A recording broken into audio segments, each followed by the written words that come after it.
দেখুন এইটা হচ্ছে তিতকঙ্কা ফুলের গাছ, এই যে গাছ, ওই যে কারেন্টের তারে উঠেছে, এইটা তিতকঙ্কা ফুলের গাছ। এই গাছটা বনের মধ্যে হয়েছে, এই দেখুন কুঁড়ি হয়ে আছে গাছে, কুঁড়ি, এই দেখুন কুঁড়ি, এই যে গাছ, এই যে কুঁড়ি, এটা ডুমুর গাছের মধ্যে হয়েছে, এই দেখুন এই বন, ওইখানে একটা থোবো আছে, ওই দেখুন।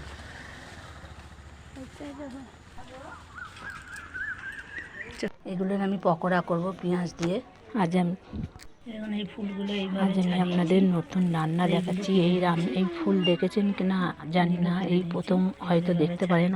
গ্রাম সাইডে বা শহর দিয়েও থাকে, মানে বন জঙ্গলে বেশি হয়। আমাদের এখানে গঙ্গার ধারে হয়েছে এই ফুলটা, কিন্তু এমন খাল জায়গায় আমি সেখানে নামতে পারি না, সেখানে জোয়ারের জল আসে, সেই জায়গায় হয়েছে। এই ফুলটা আমি ভাবছি কীভাবে ভাবছি দেখুন, কিন্তু খাওয়া ভীষণ উপকার। এই ফুলটা খেলে সব সমস্যাটাও হয় না, কিন্তু আমি পেঁয়াজ দিয়ে ভাজি, এর আগের দিন আমি বড়া করে ভেজে শিখেছিলাম।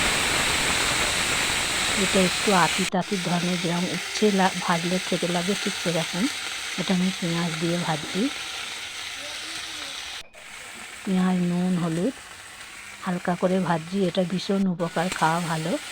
এই সিজনেই পাওয়া যায়, জল পড়লে এই ফুলটা নষ্ট হয়ে যায় আর ভালো থাকে না, পোকা হয়ে যায়, ফুলের মধ্যে পোকা হয়ে সাদা সাদা পোকা হয়ে পড়ে।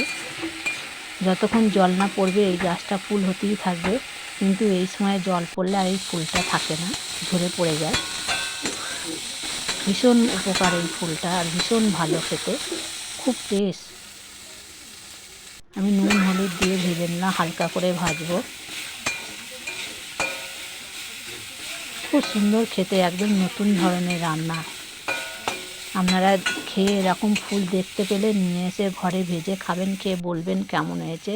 চ্যানেলটিকে লাইক কমেন্ট শেয়ার করবেন, সাবস্ক্রাইব করবেন, ফলো করবেন, আমার পাশে থাকবেন, আমি আবার নতুন রান্না আপনাদের দেখাতে পারি।